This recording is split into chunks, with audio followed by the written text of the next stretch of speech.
Hello students, welcome back all. और आज हम कंप्लीट करने वाले हैं हमारे थर्ड पार्ट के साथ a long walk to freedom.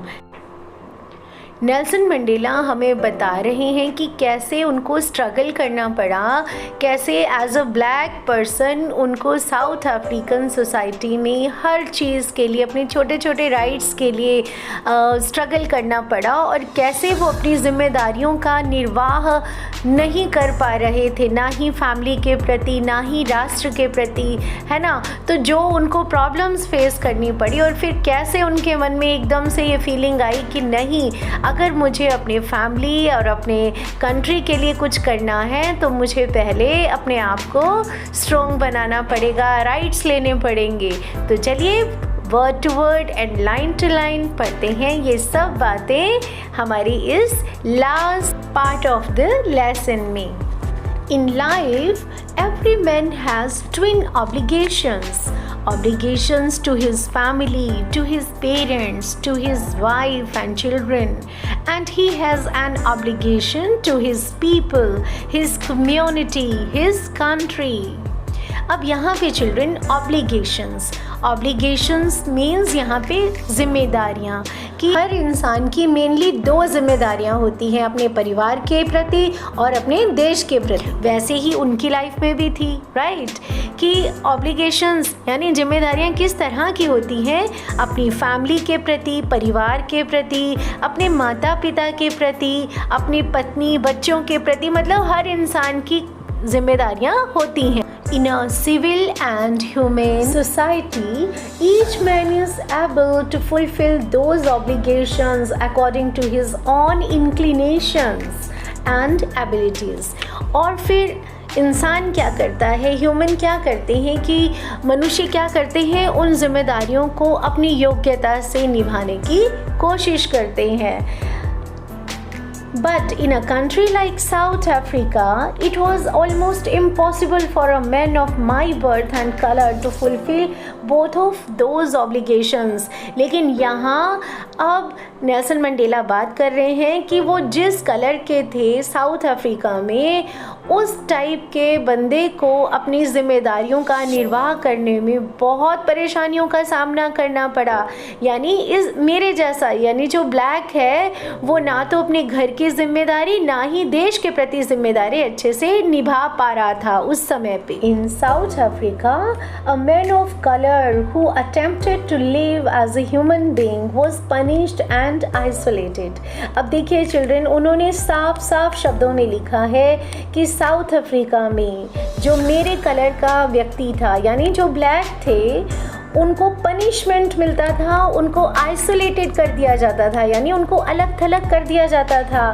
अगर हमने एज अ ह्यूमन बीइंग, यानी अगर हमने थोड़ा सा भी अपने आप को अपग्रेड करने की कोशिश की एज अ ह्यूमन बीइंग, इंसान होने के नाते अगर हमने इंसानों के जैसे रहना भी शुरू किया अपने जिम्मेदारियों का निर्वाह करते हुए, तो भी हमें पनिशमेंट मिलता था। किसकी तरफ से पनिशमेंट मिलता था?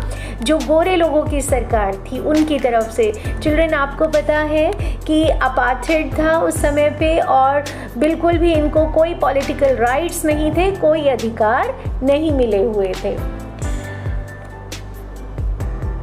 In South Africa, a man who tried to fulfill his duty to his people was inevitably raped from his family and his home, and was forced to live a life apart, a twilight existence of secrecy and rebellion.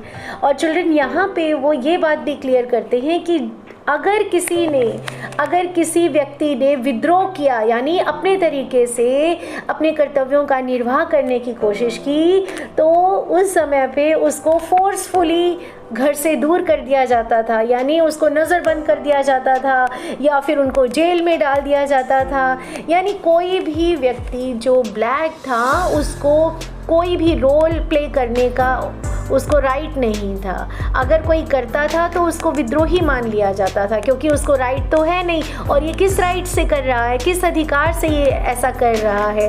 तो मतलब उनकी जो life थी पूरी तरह से गोरे लोगों के अधीन थी, उनको कोई भी किसी प्रकार की स्वतंत्रता नहीं थी। I did not in the beginning choose to place my people above my family. But in attempting to serve my people, I found that I was prevented from fulfilling my obligations as a son, a brother, a father and a husband. अब आगे वो क्या लिखते हैं कि शुरू में मैंने अपने समाज के लोगों को, यानी जो ब्लैक लोग थे, उनको अपने परिवार से ऊपर नहीं रखा था, यानी मैं अपने परिवार को प्राथमिकता देता था। लेकिन in attempting to serve my people, लेकिन जब मैंने उन लोगों के बारे में सोचना शुरू किया, अपने साथियों के, समाज के लोगों के बारे में जब मैंने सोचना शुरू किया, तब मैंने पाया कि मैं एज अ सन अपने एक पुत्र के रोल में, अपने भाई के रोल में, पिता के रोल में और एक हस्बैंड, एक पति के रोल में मैं अपने कर्तव्यों का अच्छे से निर्वाह नहीं कर पा रहा हूँ। यानी जब उसने समाज के बारे में सोचना शुरू किया तो वो परिवार को समय नहीं दे पा रहे थे और उन कर्तव्यों का वो ढंग से निर्वाह नहीं कर पा रहे थे। I was not born with a hunger to be free. I was born free in every way that I could know. अब यहाँ पे चिल्ड्रन इस पैराग्राफ में मंडेला बात कर रहे हैं कि मैं शुरू से ही ऐसा नहीं था, यानी मेरे को शुरू से ही आज़ादी की भूख नहीं थी, क्योंकि मेरा तो भाई जन्म ही फ्री हुआ था, मैं आज़ाद था, कोई मैं नियमों में बंधा हुआ नहीं था। Free in every way that I could know, मैं जहाँ तक जानता था मैं हर तरीके से आज़ाद था, कोई बंधन नहीं थे। Free to run in the fields near my mother's hut. अब यहाँ पे हमारे घर के आसपास, यानी मदर्स हट यानी इनके घर के आसपास जो खेत है, मैं वहाँ पे आज़ादी से दौड़ सकता था।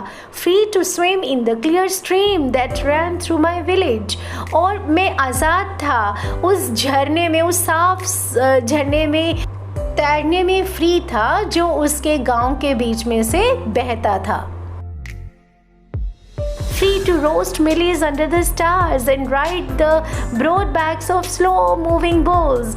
अब यहाँ पे वो आगे कहते हैं कि मैं खुले आसमान के नीचे कहीं पे भी आग जलाकर वो जो भुट्टे होते हैं उसको भून सकता था, या फिर बैलों के ऊपर बैठकर, उनकी बैक पे बैठकर मैं धीरे धीरे कहीं पे भी राइड कर सकता था। अब यहाँ पे वो ये बात कहना चाह रहे हैं कि कितनी आज़ादी थी, एक बच्चे को जितनी आज़ादी चाहिए होती है वो सारी आज़ादी उसके पास थी। As long as I obeyed my father and abided by the customs of my tribe, I was not troubled by the laws of a man or God.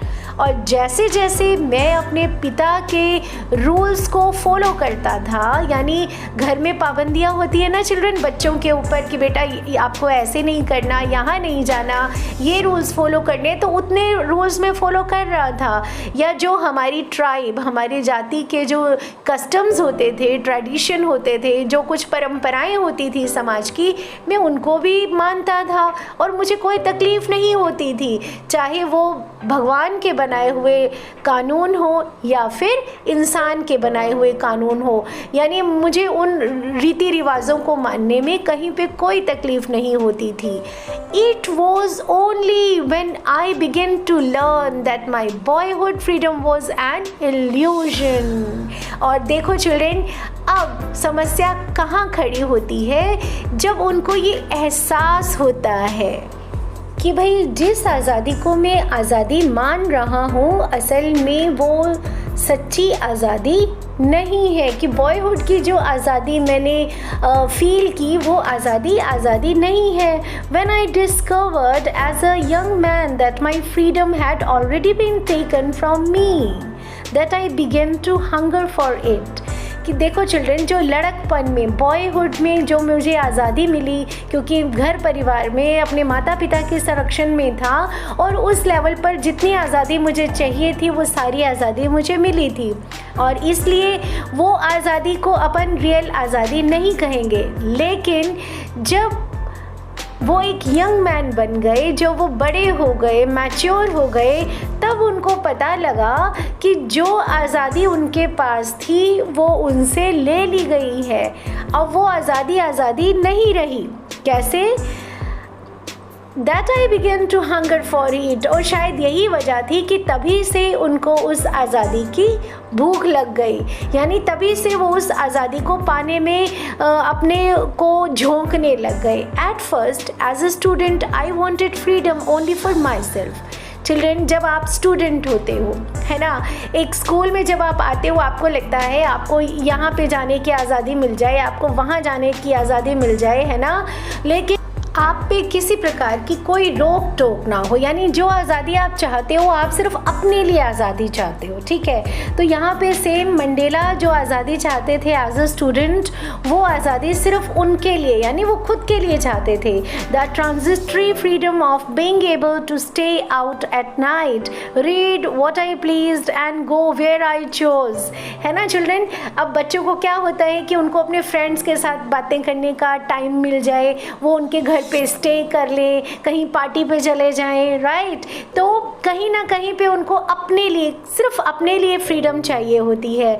और एज अ स्टूडेंट ये जो ट्रांजिटरी फ्रीडम की बात हो रही है ना, transitory होती है, जो परमानेंट नहीं होती है, जो स्थायी नहीं होती है, तो वो फ्रीडम वो उनको चाहिए थी कि वो स्टे आउट कर ले, नाइट स्टे आउट कर ले, या फिर जो वो पढ़ना चाहे, व्हाट आई प्लीज्ड, जो वो चाहते हैं वो पढ़ ले, and go where I chose, और जहाँ वो जाना चाहते हैं वहाँ वो जाएं। अब एक स्टूडेंट को तो इतनी ही आज़ादी ही चाहिए होती है ना चिल्ड्रन, लेकिन later as a young man in Johannesburg I yearned for the basic and honorable freedoms of achieving my potential, of earning my keep, of marrying and having a family, the freedom not to be obstructed in a lawful life।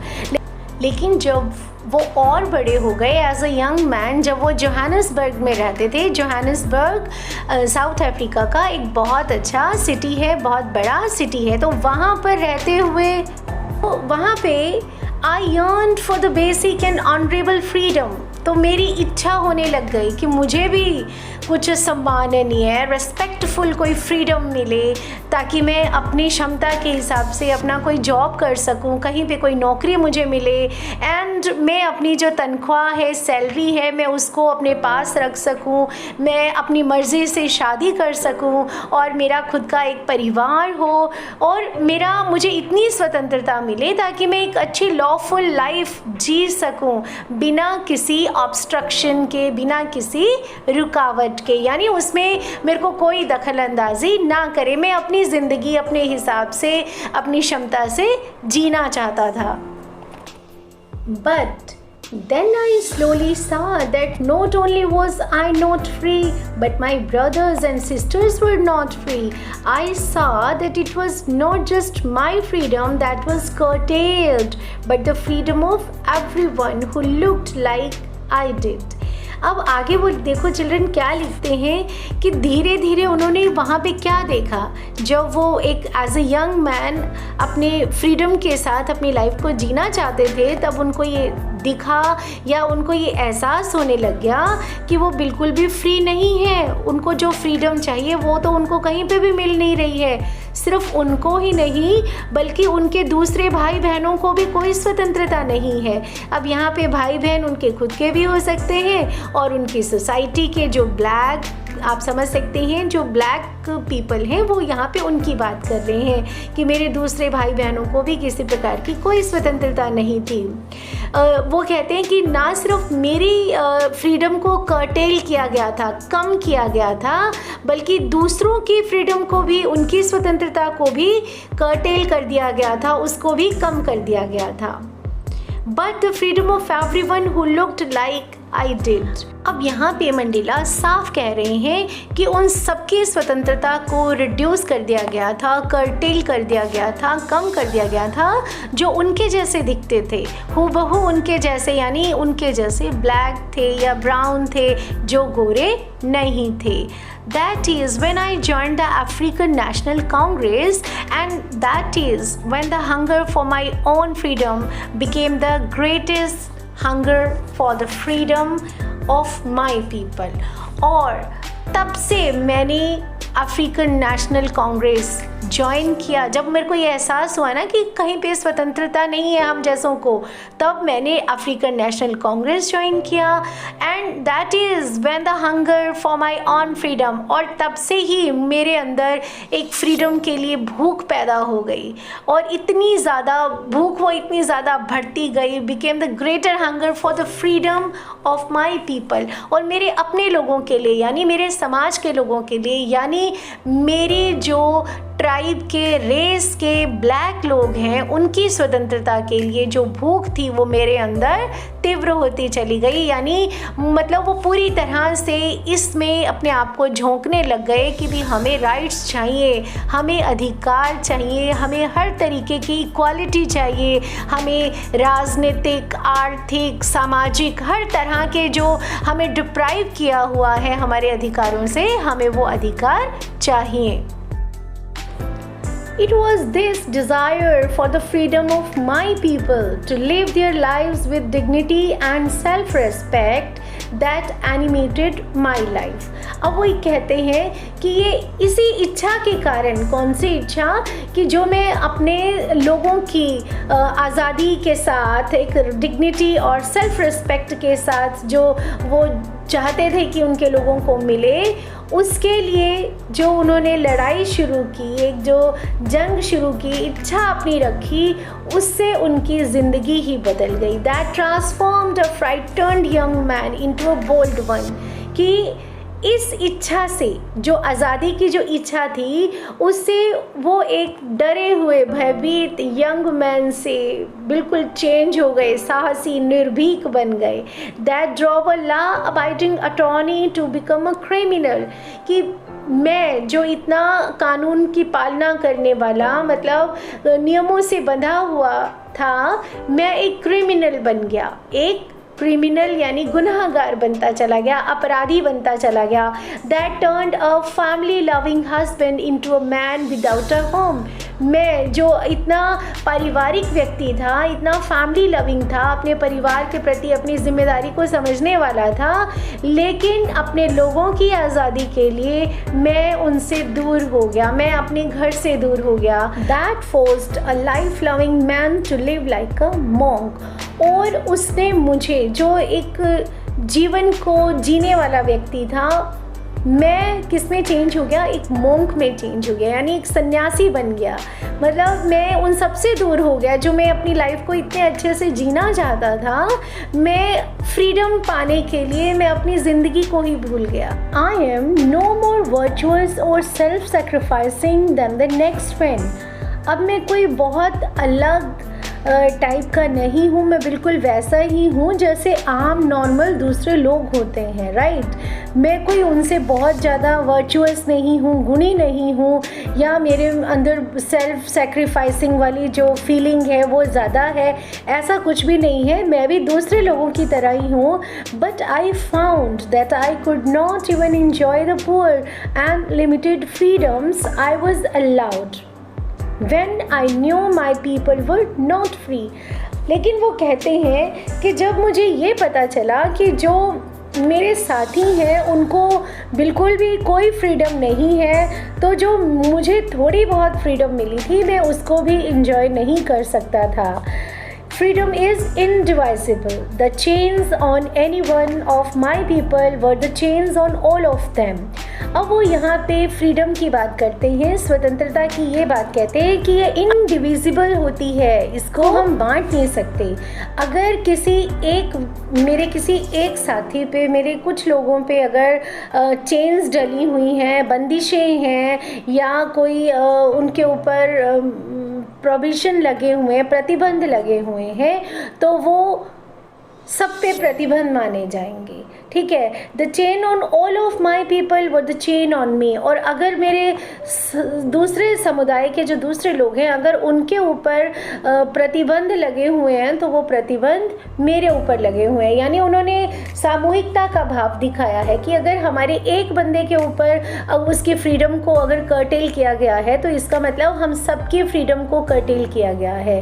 अगर पूरे समाज को उन्होंने स्वतंत्रता से बाध्य किया है, तो इसका मतलब उन्होंने मेरी स्वतंत्रता को प्रतिबंधित किया है। तो इस तरीके से वो एक सामूहिक भावना उनके मन में बहुत ज़्यादा थी। I knew that the oppressor must be liberated just as surely as the oppressed। अब यहाँ लास्ट पैराग्राफ में वो बात कर रहे हैं कि जो ऑप्रेसर हैं उनकी स्वतंत्रता की बात आ रही है। अब पहले आप गौर कीजिए चिल्ड्रन कि ऑप्रेसर कौन है। ऑप्रेसर जो दूसरों को दबाते हैं, उनके अधिकारों को कुचलते हैं। तो यहाँ पे ऑप्रेसर कौन है?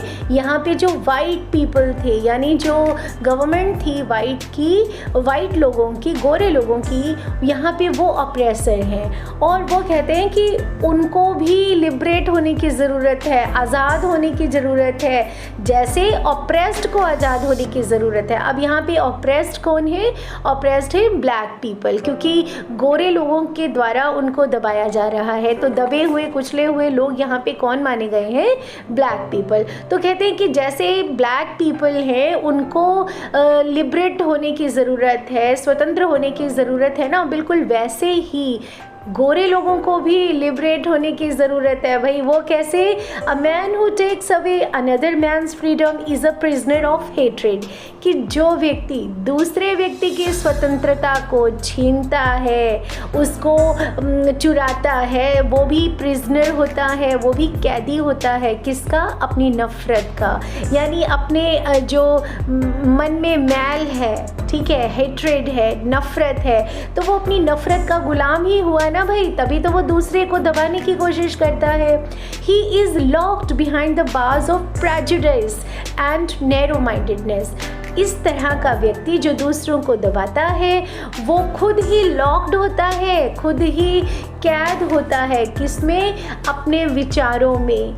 कौन से विचार? जो वो प्रेजुडाइज्ड है, यानी ऐसे विचार, ऐसे मतलब दूसरों से बिना सोचे समझे आप अपनी फीलिंग्स बना लो कि भाई हाँ ये गलत है। इसका मतलब वो प्रेजुडाइज्ड होते हैं, जो बिना सोचे समझे अपनी नैरो माइंडेडनेस के साथ, यानी अपने तंग दिमागी की वजह से जो लोग दूसरों को गलत मान लेते हैं, तो वो लोग भी तो अपने विचारों के गुलाम ही हुए ना, क्योंकि उनकी सोच ही खुली नहीं है, वो अपने छोटे विचारों से ही घिरे हुए हैं। Right? I am not truly free if I am taking away someone else freedom. मैं आज़ाद कैसे हो सकता हूँ अगर मैं किसी दूसरे की आज़ादी को छीन रहा हूँ, उसका हनन कर रहा हूँ। देखो चिल्ड्रन, अगर हम दूसरों की आज़ादी का ख्याल रखेंगे ना, तभी हम स्वतंत्र होते हैं। अगर अपन सड़क पे चलते हुए दूसरे को रास्ता देंगे तभी तो कोई सामने वाला हमें रास्ता देगा ना, है ना। अगर हम ये कहें कि भी हमारे तो राइट्स हैं, तो फिर आप क्या सच्चे अर्थों में उस आज़ादी को फील कर पाओगे? नहीं। बिल्कुल वैसे ही चिल्ड्रन, जो ट्रू फीलिंग होती है ना फ्री होने की, वो दूसरों को आज़ाद करने में ही होती है। Just as surely as I am not free when my freedom is taken from me, the oppressed and the oppressor alike are robbed of their humanity. तो वो कहते हैं कि अगर मुझसे मेरी आज़ादी ले ली जाती है तो मैं बिल्कुल भी फ्री नहीं होता हूँ। राइट? उसी तरह से जो ऑप्रेस्ड हैं, यानी जो दबे कुचले लोग हैं, और जो ऑप्रेसर हैं, यानी जो दूसरों को दबाते हैं, तो दोनों ही एक जैसे हो गए। दोनों की सिचुएशन, पोजीशन एक जैसी हो गई। कैसे? क्योंकि भाई दोनों ही अमानवीय हैं, उनमें ह्यूमैनिटी नहीं है। क्योंकि अगर आप दबे हुए हो तब भी तो आप एक नॉर्मल इंसान नहीं हो। अगर आप दूसरों को दबा रहे हो तभी भी आप अमानवीय हो, तभी भी आप नॉर्मल नहीं हो। तो इसका मतलब दोनों एक जैसी पोजीशन में हैं, और इसलिए इस सिचुएशन से दोनों को बचाना, दोनों को नॉर्मल करना बहुत ज़्यादा ज़रूरी है। तो well, this was the end of the extract a long walk to freedom. और इसी के साथ हमारा ये चैप्टर कंप्लीट होता है चिल्ड्रन। आपने देखा, हमने पार्ट 1, 2 और 3 में word to word and line to line आपको एक्सप्लेन करने की कोशिश की है ताकि अच्छे से ये लेसन समझ में आ जाए। So do read more practice at home and don't forget to subscribe my channel. Okay, stay tuned for other chapters. Take care, bye.